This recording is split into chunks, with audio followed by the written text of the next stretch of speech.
Hoy continuamos nuestro estudio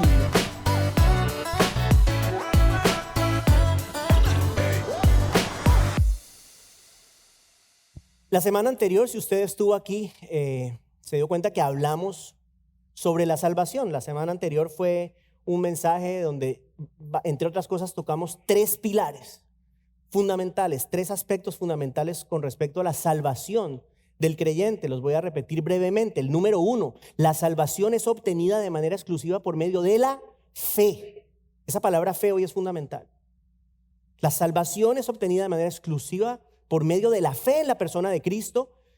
Significa eso que el único objeto de la fe salvífica es el Señor Jesucristo. Eso lo hablamos.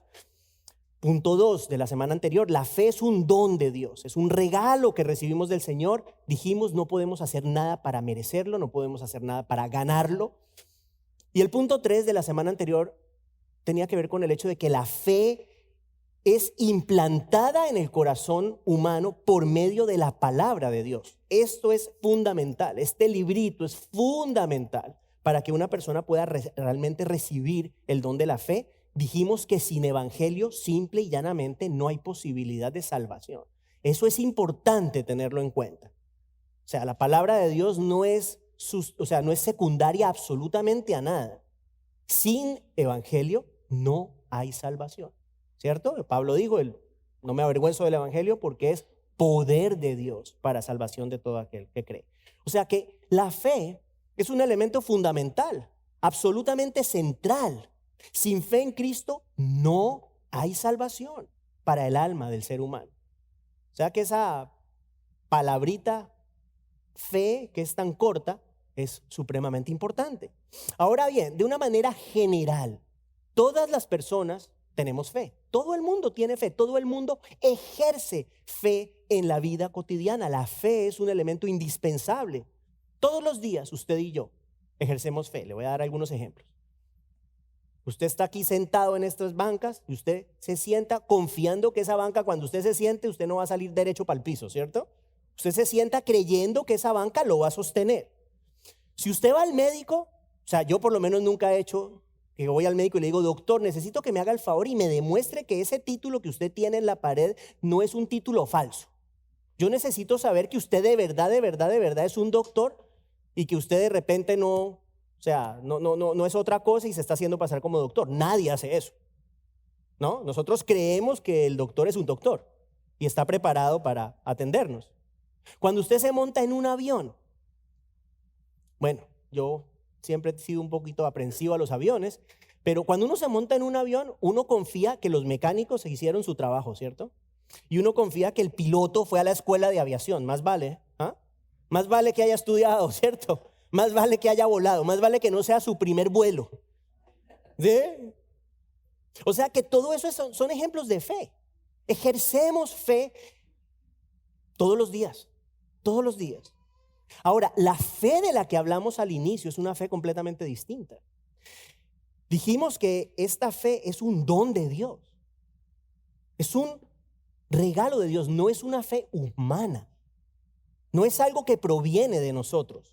Es algo que recibimos por gracia y por obra del Señor. Y repito, esa fe tiene como único objeto al Señor Jesucristo. Entonces surge una pregunta muy importante. Esta mañana vamos a hablar de algo muy interesante. Mire esta pregunta, escuche. ¿Cómo yo puedo validar si mi fe es verdadera? O sea, ¿cómo puedo yo saber si la fe que yo tengo, cómo puede usted saber si la fe que usted tiene realmente es ese don de Dios? Esa fe que el Señor da a las personas que creen en Cristo. ¿Es realmente la fe que yo tengo una fe salvífica? ¿Una fe que salva? ¿Usted cree que podemos considerar a cualquier persona que viene a la iglesia como una persona que tiene fe salvífica? ¿Usted cree que porque una persona diga, yo voy a la iglesia, yo soy parte de una comunidad de creyentes, eso implica necesariamente que una persona tiene fe salvífica? La respuesta es no. La respuesta es no. ¿Cómo podemos validar si la fe que afirmamos poseer realmente es un don de Dios? Y en esta mañana vamos a responder esa pregunta. Es importante, hermanos. Yo creo que si usted es un creyente, o si usted cree ser un creyente, es importante que usted y yo sepamos si la fe que tenemos es de verdad o no es de verdad. Muy importante. Y el pasaje de hoy lo encontramos en la carta de Santiago, que las damas acabaron de estudiar toda la carta de Santiago. Capítulo 2 de Santiago, versos 14 al 20. Vamos, como es nuestra costumbre, hermanos queridos, a ponernos de pie, por favor, un instante para leer la palabra del Señor. Santiago 2, los versos 14 al 20. Como siempre les digo, la mayoría de ustedes encontrarán Biblias enfrente. Pueden seguir la lectura de Santiago, capítulo 2, los versos 14 al 20. Les doy un instante.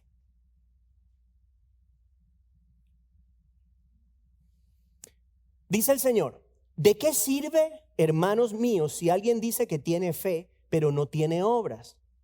¿Acaso puede esa fe salvarlo? Si un hermano o una hermana no tienen ropa y carecen del sustento diario, y uno de ustedes les dice: vayan en paz, caliéntense y sáciense, pero no les dan lo necesario para su cuerpo, ¿de qué sirve? Así también la fe por sí misma, si no tiene obras, está muerta. Pero alguien dirá: tú tienes fe y yo tengo obras. Muéstrame tu fe sin las obras y yo te mostraré mi fe por mis obras. Tú crees que Dios es uno, haces bien. También los demonios creen y tiemblan. Pero ¿estás dispuesto a admitir, oh hombre vano, que la fe sin obras es estéril? Es palabra de Dios, hermanos. Por favor, tomen asiento. En esta mañana vamos a considerar el lugar que las obras tienen en la vida nuestra como creyentes. Un tema muy, muy importante. Y con respecto a este tema hay dos extremos que están equivocados, los extremos. Hay personas que piensan que las obras son un mecanismo para obtener el favor de Dios, el beneplácito de Dios con respecto a la salvación, ¿sí? Bajo esa perspectiva, pues básicamente el hombre puede contribuir a su salvación haciendo buenas obras y ganándose, entre comillas, ganándose el favor de Dios. Muchas personas piensan así. Y está el otro extremo, el extremo de las personas que piensan que las obras no tienen absolutamente ninguna importancia. Se piensa bajo esa perspectiva que la salvación se limita a aceptar intelectualmente las cosas que dice la Biblia, ¿sí? Verdades expuestas en las Escrituras, entender y creer, pero no hay ninguna influencia en la conducta, en la manera de vivir. Entonces esos son los extremos. Para unos las obras salvan y nos ayudan a entrar al cielo, por decirlo de alguna manera. Para otros las obras no sirven para nada. Solamente hay que creer, ¿cierto? De una manera intelectual lo que la Biblia dice. Y realmente ambas perspectivas están equivocadas. Por un lado, no hay absolutamente nada que nosotros podamos hacer, escúchelo, lo dijimos la semana pasada, lo repetimos hoy, no hay nada que podamos hacer para, entre comillas, contribuir a nuestra salvación. No hay ninguna obra humana que sea un sustituto a la sangre de Cristo, sustituto de la sangre de Cristo. El profeta Isaías lo dijo de una manera muy gráfica, cuando él dice que las obras de justicia del ser humano, esto lo hemos dicho muchas veces, son como trapos de inmundicia. O sea, como quien dice, todo lo bueno que uno como en sus propias fuerzas puede hacer ante el Señor no es sino eso, trapos inmundos. Ahora, por otro lado, la salvación implica, como acabamos de decir, mucho más que simplemente una aceptación intelectual de las verdades contenidas en la palabra. Hay muchas personas que aceptan estas verdades. De hecho, hay personas que conocen muy bien las verdades. Ejemplos, maestros de seminarios, de universidades. O sea, hay personas que conocen muy bien el contenido bíblico de manera intelectual, pero que sus vidas no han sido transformadas, sus corazones no han sido cambiados. Y la realidad es que la salvación involucra un cambio de esencia, un cambio de corazón. Lo voy a repetir porque esto es fundamental. La salvación verdadera implica un cambio de corazón. Esto lo dice el apóstol Pablo en un texto que también repetimos con frecuencia, 2 Corintios 5:17. El creyente es una nueva persona, es una nueva creación. O sea, el verdadero creyente es una persona transformada por el poder de Dios. Jesús lo dijo de la siguiente manera a Nicodemo en Juan 3. Le dijo que la persona tenía que nacer de nuevo. Nacer de nuevo. O sea, está claro que es mucho más que simplemente tener una comprensión mental de ciertas realidades. El creyente genuino en Cristo es mucho más que alguien que acepta en su mente ciertas cosas que la Biblia enseña. ¿Qué es el verdadero creyente? Bueno, el verdadero creyente es una persona que ha sido sepultada con Cristo. El hombre creyente ha sido sepultado con Cristo y ha sido resucitado con Él. En palabras de Pablo en Gálatas 2:20, ya no vivo yo, mas Cristo vive en mí. O sea, el creyente ya no tiene vida propia. Ahora Cristo vive en él. ¿La vida del creyente es perfecta? No, no es perfecta, pero la vida del creyente tiene una nueva dirección, tiene nuevos anhelos, tiene nuevas prioridades y un único objeto de su devoción. ¿Qué es quién? ¿Quién?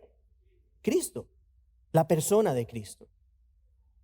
Es por eso que la fe que salva es mucho más que simplemente argumentar creer en Cristo. No se me pierda, escuche. Decir que creemos no es suficiente.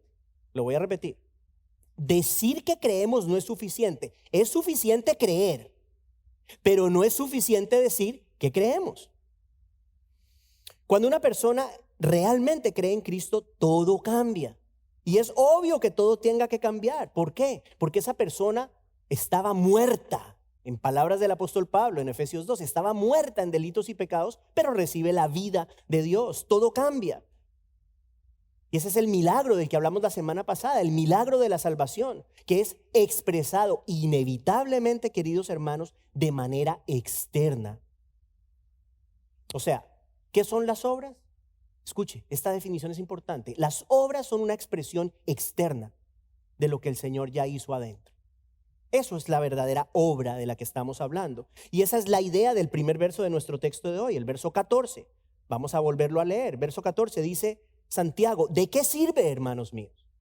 ¿De qué sirve, hermanos míos, si alguien dice que tiene fe, pero no tiene obras? Y luego hace otra pregunta retórica. ¿Acaso puede esa fe salvarlo? O sea que Santiago presenta una muy importante verdad bíblica aquí. La fe que salva está caracterizada por hermanitos, vamos a ver, por las obras. La fe que salva está caracterizada por las obras. Las obras son el producto natural de la fe salvífica. La fe verdadera produce buenas obras. Ahora, definamos la palabra obras de una manera simple. Es el producto externo de nuestra vida. Es lo que sale de nosotros. Esas son las obras. Las buenas obras son el fruto que produce el árbol de un corazón que ha sido redimido por Dios. Esas son las obras. Lo que sale de usted, lo que sale de mí, esas son las obras. Ahora, un corazón impío, por otro lado, ¿qué produce? Pues obras de iniquidad. Y si usted quiere un ejemplo, triste ejemplo, terrible ejemplo, pero creo que un ejemplo perfecto para lo que estamos hablando, lo que acaba de pasar hace unas semanas en Israel. Esos ataques realizados por estos terroristas a la población de Israel son producto de corazones malignos. Si usted vio las noticias, yo me imagino que usted se pregunta, o sea, todo el mundo que tiene algo de humanidad se pregunta, ¿cómo es posible que alguien haga eso? ¿Cómo es posible? Y la respuesta es simple, hermanos. Corazones perversos, punto. Corazones malos.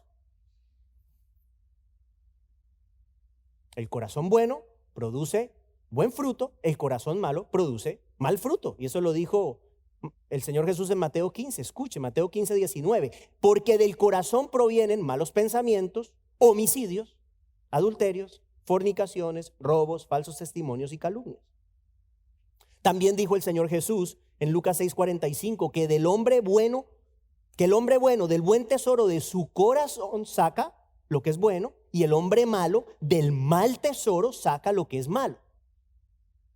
¿sí? Y también dice, el buen árbol no puede producir mal fruto y viceversa. O sea, que lo que sale de nosotros es importantísimo, porque eso es lo que nos dice realmente quiénes somos en Cristo. Hablar es fácil. Cantar canciones para algunos, no para todos, pero para algunos es fácil. Levantar las manitos es fácil. Venir a la iglesia, bueno, implica levantarse más temprano, en este país coger el carro y manejar 10 minutos. Eso no dice nada de nosotros realmente, de nuestra fe. Lo que está dentro se manifiesta externamente. Esa manifestación externa es el producto de la vida, es el fruto del corazón. Lo dijo también Jesús en Mateo 7, hablando de los falsos profetas. Dijo, por sus frutos los conocerán. Santiago pregunta en nuestro texto de hoy, si sirve de algo hablar, si sirve de algo afirmar tener fe, pero al mismo tiempo no tener obras. ¿Y usted cree que Santiago no sabe la respuesta? No, claro que la sabe. Él sabe la respuesta, él sí la conoce. ¿Qué es lo que está diciendo? Básicamente está diciendo, ¿acaso sirve de algo solamente hablar? ¿Acaso sirve de algo solamente afirmar tener fe sin una evidencia que sustente su veracidad? ¿Y cuál es esa evidencia? Perdón, puedes ir al cuartico atrás. Ay, perfecto. Ahí está el sonido. Él pregunta si sirve de algo simplemente afirmar tener fe y no tener obras. Y lo que está diciendo, les repito, es, ¿acaso sirve de algo solamente hablar? ¿Sirve de algo solamente afirmar tener fe sin una evidencia que la sustente? ¿Y cuál es la evidencia? Bueno, en el pasaje de hoy, las obras. Esa es la evidencia. Las obras. Continúa Santiago diciendo, ¿acaso ese tipo de fe puede salvar? O sea, la fe que no muestra ningún tipo de obra puede salvar. Y la respuesta es obviamente no, no puede salvar. Esa es la respuesta. Afirmar tener fe sin el sustento de las obras de justicia, que como les dije, surgen de un corazón redimido por Cristo, es vano. Es un engaño. Esa fe no es salvífica. Y ese es el argumento de Santiago en el pasaje de hoy.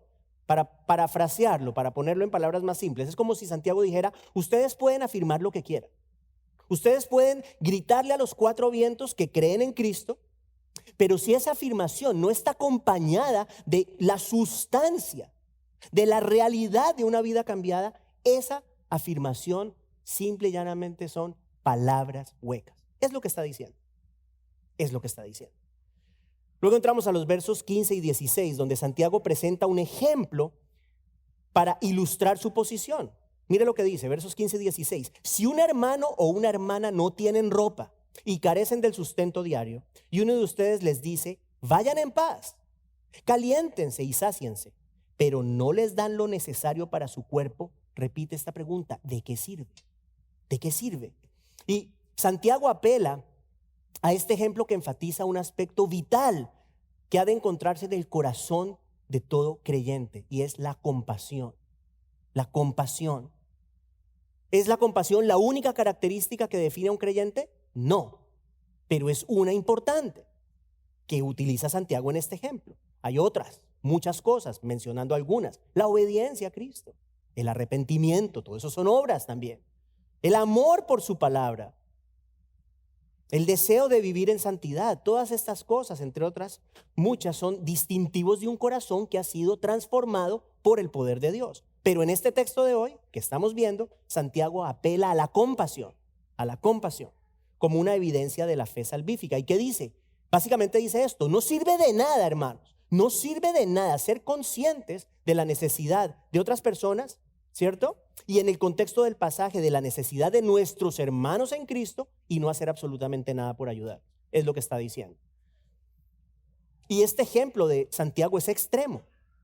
En el ejemplo que estamos viendo, básicamente él dice, un hermano, una hermana, está hablando de creyentes, ¿sí? Creyentes como el individuo que está hablando, en este caso Santiago. Si hay un hermano o una hermana que está padeciendo tal necesidad, ¿cierto? Al punto que de repente apenas tiene lo básico para vestirse, que si usted vive en Miami, de repente, bueno, en esta época empieza a hacer un poquito de frío, pero en países y en lugares donde, aquí mismo en Estados Unidos, donde realmente hace frío, imagínese usted con un saquito o con una camiseta. Esa es la idea del texto. O sea, si una persona tiene necesidad de lo básico, una ropa que quizás no alcanza a cubrirle del frío, alimento que quizás apenas le alcanza para subsistir, si eso sucediera y viniera un supuesto hermano en la fe, un supuesto creyente, y le dice, ve en paz, ve en paz, caliéntate con la ropa que no tienes, aliméntate bien con la comida que tampoco tienes. O sea, perdóneme, pero ¿eso qué muestra? Esa es una actitud donde hay burla, por un lado, hay desinterés, no hay conciencia, no hay absolutamente nada de amor por los demás en esa actitud. Por eso les digo, hablar es muy fácil. Cualquiera habla. La pregunta es, ¿qué siente nuestro corazón cuando un hermano o hermana está en necesidad? Esa pregunta surge de esto que estamos hablando. Ahora, vamos a volver por un instante a algo que hablamos la semana pasada, que también lo mencionamos con frecuencia, el gran mandamiento. El gran mandamiento, ¿qué dijo Jesús? Le preguntaron, ¿cuál es el mandamiento más importante? Bueno, amar a Dios con todo el corazón, alma, mente, fuerzas, y amar al prójimo como a nosotros mismos. La pregunta es, en esa actitud que vemos en este texto de Santiago, ¿vemos amor al prójimo? Y la respuesta es absolutamente no. No vemos ningún tipo de amor al prójimo, no hay compasión, no hay amor, no hay interés por el hermano en necesidad. Entonces, aquí viene la pregunta, si usted está aquí por primera vez, va a darse cuenta hoy que yo hago muchas preguntas. Esta es una de las preguntas para nosotros hoy. ¿Tiene usted un corazón compasivo? ¿Tenemos corazones compasivos? Le repito, la compasión no es la única manifestación de un corazón que ha recibido el don de la fe, pero es una de ellas. Es una de esas manifestaciones. Entonces, la pregunta es, ¿mi corazón experimenta dolor por la necesidad ajena? ¿Sí o no? ¿Busco ayudar en la medida de mis posibilidades a otras personas? ¿Sí o no? ¿Me afecta la necesidad ajena? ¿Sí o no? Yo sé que son preguntas que nos confrontan. Nos confrontan a todos. ¿Podemos cambiar el mundo? No podemos ayudar a todo el mundo, pero podemos ayudar a algunas personas. Podemos hacer algo por otras personas. La pregunta es, aquí fíjese, ni siquiera es si usted lo hace, es más bien, ¿usted siente la compasión que de repente lo lleve a hacerlo? Porque ahorita vamos a ver que hay otras razones por las cuales podemos hacer, entre comillas, buenas obras.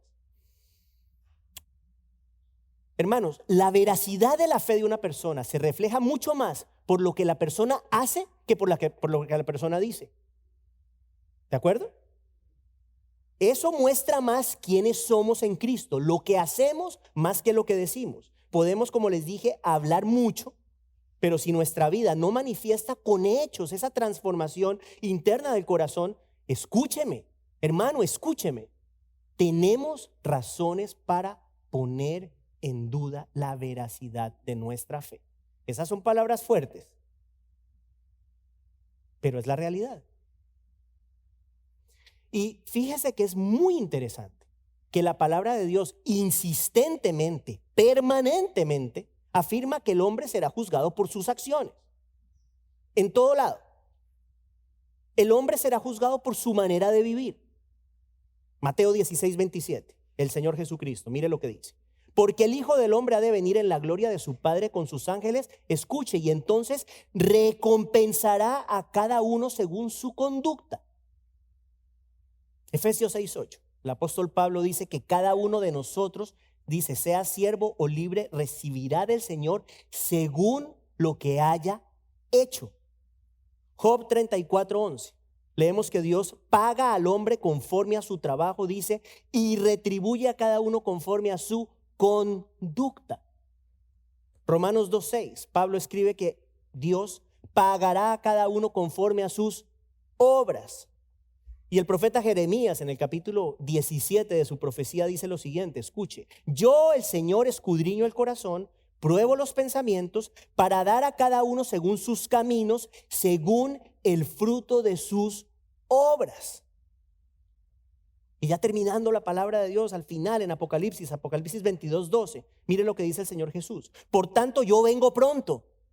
Y mi recompensa está conmigo para recompensar a cada uno según su obra. Estos son solo unos ejemplos, hay muchos ejemplos más. Pero estos ejemplos son suficientes para establecer con claridad una realidad. El hombre será evaluado, nosotros seremos evaluados según el fruto de nuestra vida, no por lo que decimos.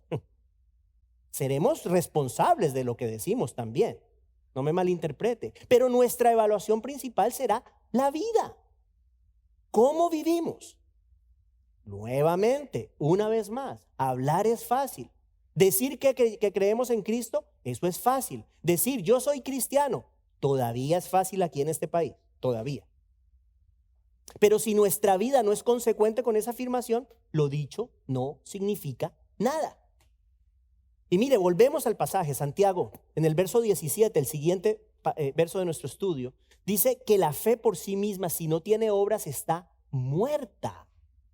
¡Wow! Muerta. ¿Qué significa eso?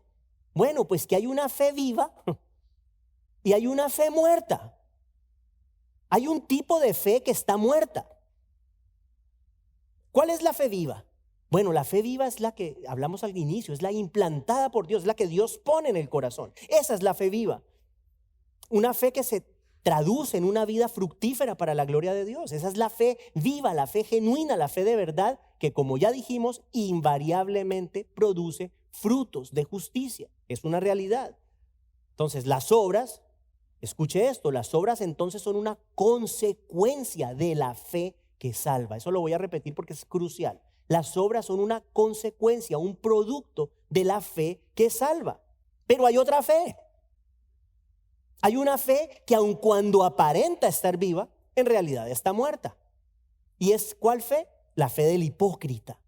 La fe que por fuera luce de verdad, que por fuera luce real, pero por dentro está vacía, es inerte, está desprovista de vida, está muerta.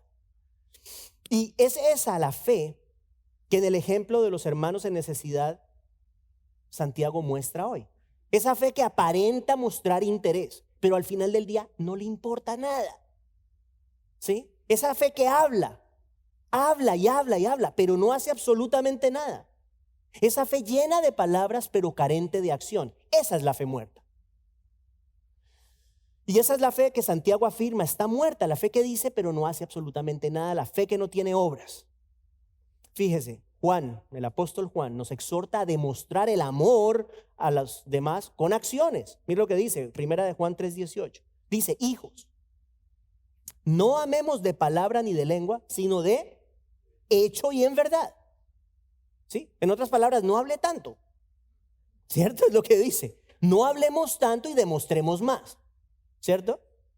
Algunas veces les he puesto este ejemplo.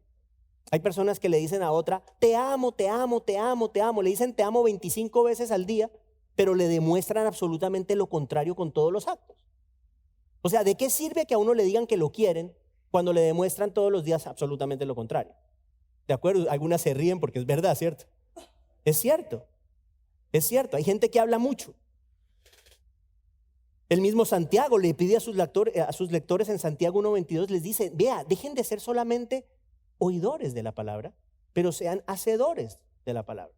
Sí, ahora no solamente es hablar, pero escuchar, ¿no? Bueno, oír es muy importante, claro que sí, pero si se queda solamente en oír y no hay acción, no estamos haciendo nada. O sea que no es suficiente con oír el mensaje, es necesario vivirlo, es necesario aplicarlo. O sea que el verdadero creyente no es el oyente, pero es quien escucha y aplica, ¿cierto? Quien oye y obedece. Y si juntamos las dos ideas, bueno, el verdadero creyente es el que no habla tanto y más bien hace, ¿cierto? Hablar no es suficiente, oír no es suficiente, es necesario aplicar, es necesario hacer, es necesario obrar, es necesaria la acción como la verificación de la veracidad de nuestra fe. Muy importante, es básicamente lo que él está diciendo. Y aquí hay que hacer un punto, una aclaración muy importante. Muy importante, porque no vaya a ser que alguien aquí se me esté confundiendo. ¿Las obras son la verificación de la fe? Sí, es lo que Santiago está diciendo, pero las obras en sí no salvan. Importantísimo, por si de repente hay alguien aquí que está pensando, uy, este pastor está como medio enseñando que las obras salvan. No, no es eso. Porque si así fuera, entonces la salvación estaría en nuestras manos y la sangre de Cristo sería una opción más. Y una muy buena pregunta que tendríamos que hacernos es entonces, ¿por qué enviar a Cristo a la cruz? Si yo puedo hacer buenas obras y ganar mi salvación, ¿no? Ya sabemos que no es así. Ahora, entramos en una parte muy interesante del mensaje, muy importante. Y vamos a establecer una diferencia entre las obras producidas por la verdadera fe, la fe viva, la fe salvífica, y las obras que proceden de un corazón no redimido. Y la diferencia principal es esta, escúcheme. Empieza por M, a ver si alguien me la dice. Por M. A ver, ¿alguien? La motivación. La motivación. Mi papá estaba que leer, pero casi. La motivación, hermanos. Escúcheme, una persona puede hacer buenas obras por infinidad de razones. De hecho, le aseguro que nosotros en otras ocasiones hemos hecho cosas buenas por otras razones diferentes a las que estamos hablando. Por ejemplo, hay personas que hacen algo bien para compensar el mal que también hacen. Usted conoce el dicho, ¿no? El que peca y reza. A ver, hermanitos, como si hubieran desayunado, vamos. El que peca y reza, empata. Ese es un dicho muy común. ¿Y cuál es la idea detrás de eso? Bueno, pues yo por un lado me porto mal, hago lo que me da la gana. Pero el sábado me invitan aquí a donde los viejitos y voy y los trato con cariño y les muestro todo el amor del mundo, pero el lunes vuelvo a mis andanzas. ¿Sí? Esa es la idea. Es una manera de acallar la conciencia, eso es lo que es. Es un paliativo que muchas personas utilizan para atenuar el efecto de la culpa que genera el pecado. Y muchas personas hacen eso. Hay otras personas que hacen buenas obras para que otras personas les aprueben, para quedar bien ante la gente, para sentirse bien consigo mismos. Eso pasa mucho. Gente que hace buenas obras, cosas buenas, para sentirse bien consigo mismo, para buscar encontrarle un propósito a la vida. Mire que estamos hablando de cosas bien profundas. Yo quiero que mi vida tenga un propósito, entonces voy a ayudar a los pobres. Ok, ¿está mal eso? No necesariamente, pero no es la motivación de la que estamos hablando. Es distinto. Para demostrar religiosidad. Hay gente que quiere aparentar ser muy religiosa, entonces hacen de todo. Ok. Las obras producidas por la fe que da Dios tienen una motivación muy distinta. Y esa motivación es traer gloria a Dios. Esa es la motivación. O sea, realmente las obras producidas por un corazón transformado ni siquiera piensa en la persona que las está haciendo. No piensa en la persona que está haciendo, piensa en el Señor. Y hay un distintivo muy interesante del corazón redimido. Cuando hace buenas obras, el corazón redimido tiene amnesia. En otras palabras, el corazón redimido no lleva la cuenta de las cosas buenas que hace. No lleva la cuenta. Es distinto. El objetivo es glorificar a Dios a raíz del agradecimiento, ¿sí? A través de un corazón agradecido por tanto que Él ha hecho por nosotros, tantos beneficios, incluyendo obviamente el regalo de nuestra salvación. Amén. Ahora, fíjese esto, interesante. Teniendo esto que acabamos de hablar en cuenta, una misma obra puede ser producto de una fe genuina o no. Por ejemplo, el mismo indigente en la calle puede recibir comida de dos personas diferentes, pero uno de ellos actuó como respuesta a la transformación de su corazón en compasión por esa persona y el otro por cualquier otra razón. ¿Sí? O sea, ¿por qué esto es importante? Escúcheme, ya casi termino, pero escuche esto. Esto es importante porque no se trata tanto de las obras que hacemos, sino de por qué las hacemos. No se trata tanto de lo que hacemos, sino qué hay detrás.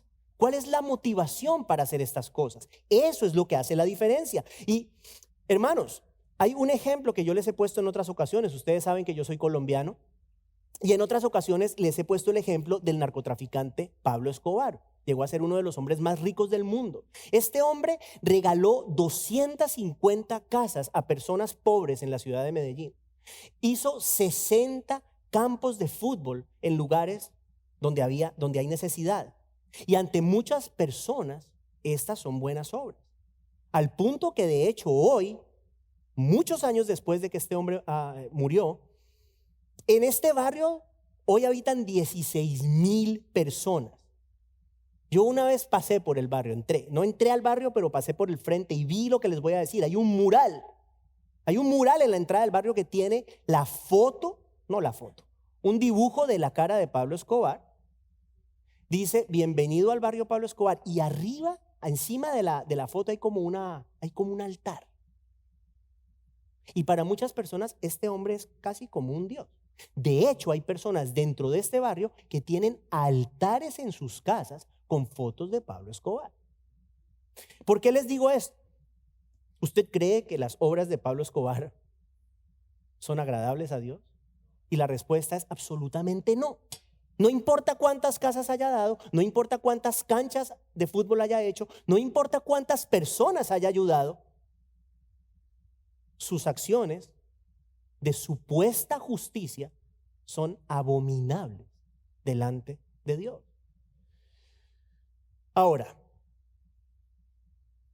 la ayuda a los demás, escuche esto, la ayuda a los demás no puede ser utilizada para justificar una vida de iniquidad. Se lo voy a repetir. La ayuda a las demás personas no puede ser utilizada para justificar una vida de pecado. No puede ser. Entramos al verso 18 de nuestro pasaje. Mire lo que Santiago escribe. Dice, pero alguien dirá, tú tienes fe y yo tengo obras. Muéstrame tu fe sin las obras y yo te mostraré mi fe por mis obras. En este caso en particular, no sé si lo tenemos, Jaime, les quiero hablar de este texto, pero lo voy a leer ahora de la Nueva Versión Internacional. Ahí está. Dice, es importante esta distinción y ya les voy a explicar por qué. Porque nos ayuda a comprender mejor el texto. Mire, la Nueva Versión Internacional lo dice así. Dice, sin embargo, alguien dirá, entonces, abre las comillas, tú tienes fe y yo tengo obras, cierra las comillas. Y luego dice, pues bien, muéstrame tu fe sin las obras y yo te mostraré la fe por mis obras. Este es un clásico ejemplo de cómo dos versiones distintas pueden hacer una diferencia en la comprensión de un texto. Aquí utilizamos mucho la Nueva Biblia de las Américas. En este caso, utilizo la Nueva Versión Internacional. ¿Por qué? Mira la diferencia. La Nueva Versión Internacional cierra las comillas, ahí la tiene, después de la primera palabra obras. Y yo tengo obras, cierra comillas.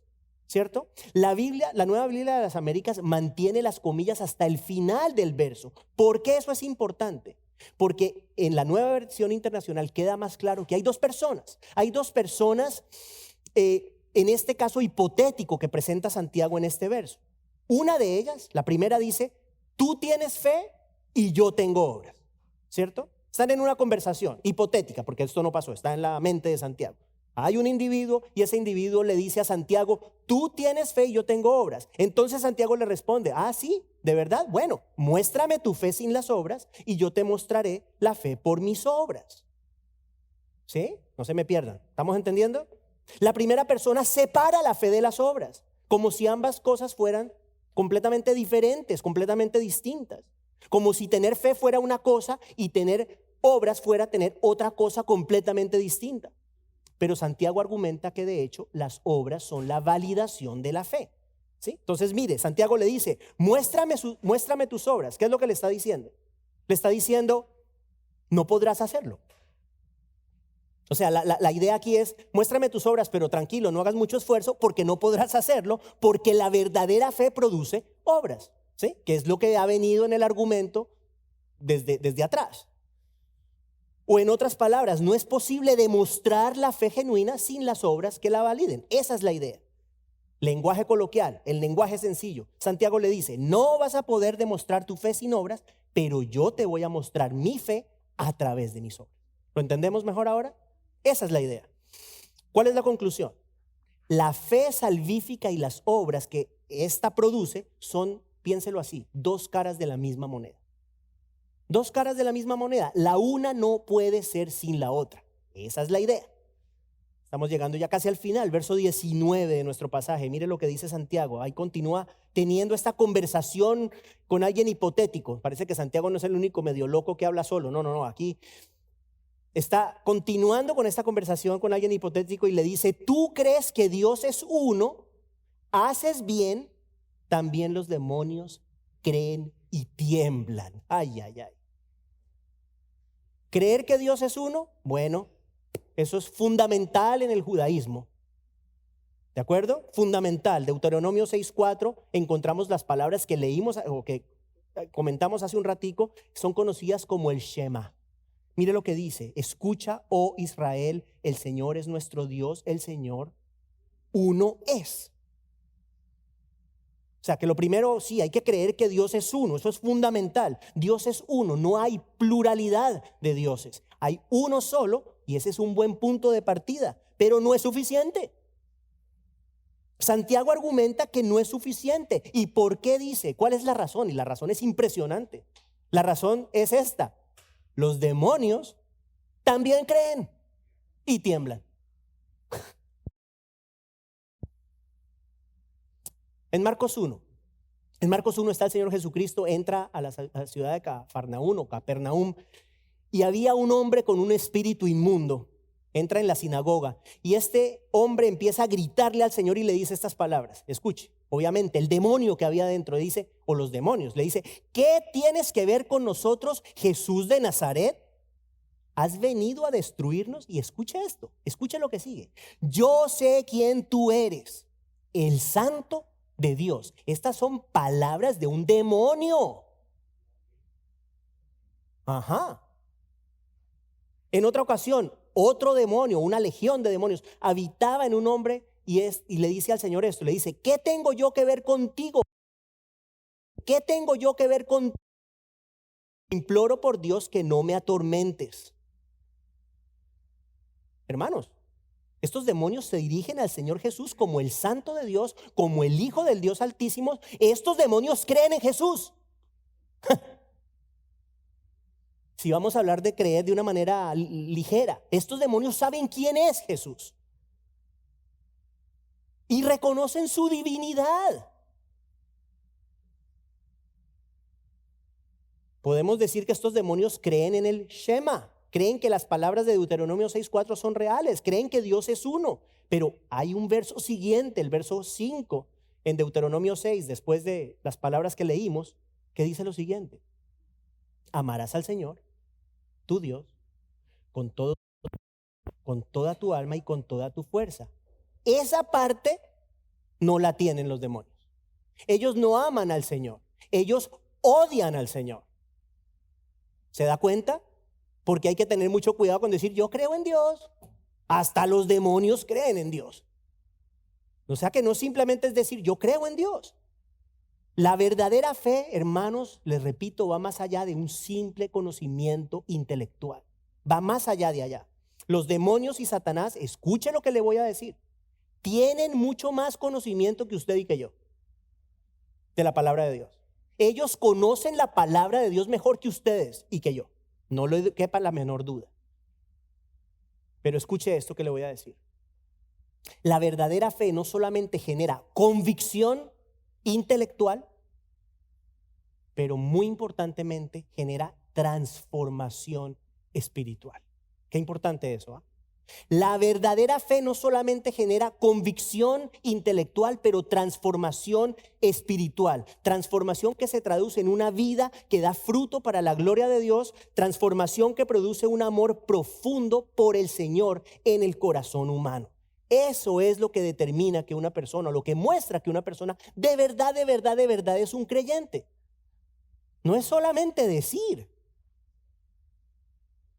Si usted le pregunta a 200 personas, ¿usted cree en Dios? La mayoría le dice, sí, yo creo en Dios. Eso no es suficiente. No es suficiente decir que creemos en Dios. Hasta los demonios creen, dice Santiago. Y terminamos con el verso 20, donde Santiago le hace una pregunta a su interlocutor imaginario y le dice esto, le dice: pero ¿estás dispuesto a admitir, oh hombre vano, que la fe sin obras es estéril? ¿Cuál es la idea? Es una necedad pensar que la fe sin obras es una fe de verdad. es una fe que salva. Es una necedad creer que una vida cambiada por el Señor no va a dar frutos de justicia para la gloria de Dios. Piénselo de esta forma, ya casi termino. Pero el creyente tiene ¿a quién viviendo adentro? ¿A quién? Al Espíritu Santo. La pregunta que yo hago es esta: ¿tiene algún sentido que una persona tenga al Espíritu Santo de Dios viviendo adentro y nada pase con su vida? ¿No haya cambios con su vida? Y la respuesta es no se puede. O sea, ¿cómo es posible que Dios habite en una persona y esa persona no experimente absolutamente ningún cambio de conducta en su vida? Es imposible. ¿Esa persona será perfecta? No, no por ahora. Hasta el fin, cuando ya nos vayamos de aquí, ahí seremos perfectos. Pero no significa que seamos los mismos que antes. Estamos cambiando progresivamente según la imagen de Cristo. Somos cambiados progresivamente según la imagen de Cristo. Termino haciéndole varias preguntas. ¿Cuál es el fruto de su vida? ¿Cuál es el fruto de mi vida? Son preguntas profundas. Ya vamos a ir a almorzar. Yo sé que están que se comen todo lo que hizo Rick. O lo que no hizo, porque Jenny está aquí, es que la esposa de Rick es así. Hermanos, me da la impresión que vamos a pasar hambre hoy. ¿Cuál es el fruto de nuestra vida? ¿Qué sale de ella, hermanos queridos? ¿Es nuestra vida una fuente de buenas obras para la gloria de Dios? ¿Buscamos agradar al Señor con nuestros actos? ¿Realmente anhelamos ser cada día más y más como Cristo? ¿Hacemos un esfuerzo, queridos hermanos, por obedecer la palabra del Señor? Y cuando fallamos, que es permanentemente, nos arrepentimos, pedimos perdón al Señor, mostramos compasión por los demás. Todo esto es parte de lo que produce una verdadera fe. Y como iglesia, nosotros podemos argumentar que las dos nuevas iniciativas que presentamos en estas semanas, la visita a los ancianos y las visitas a las personas que viven aquí alrededor, son oportunidades para que le pongamos acción a nuestra fe. ¿De acuerdo? Son oportunidades para poner acción a la fe, para llevarle el amor y la palabra de Cristo a otras personas. ¿Con el deseo de qué? Bueno, queridos hermanos, con el deseo de que estas personas puedan conocer del Señor Jesús. Esa es la motivación. La motivación es la gloria de Dios, la motivación es compasión por los que no conocen de Cristo. Ojalá que me vayan ya entendiendo de por qué estamos haciendo lo que estamos haciendo. Este sábado, ya les dije, arrancamos a visitar nuestro vecindario, hermanos. 9:45, aquí nos encontramos, si Dios lo permite. Que el Señor nos ayude a tener una fe viva como individuos, que el Señor nos ayude a tener una fe viva como iglesia. Y nos vamos a comer, pero vamos a orar primero.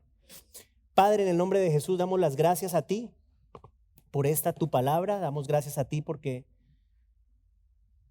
Señor, sabemos que la fe es un don tuyo y esa fe genuina produce obras de justicia. Nuestro deseo para nosotros como personas y para nosotros como iglesia, Señor, como individuos y como iglesias, que esa fe sea demostrable, Señor, externamente, que nuestra fe sea una fe genuina, que se demuestre a través de frutos de justicia para la gloria tuya, frutos visibles para la gloria tuya. Pon en nuestros corazones compasión por las demás personas, pon en nuestros corazones el deseo de vivir vidas fructíferas para ti. Damos gracias, Señor, y te bendecimos en esta mañana o ya tarde, en el nombre de Jesús. Amén.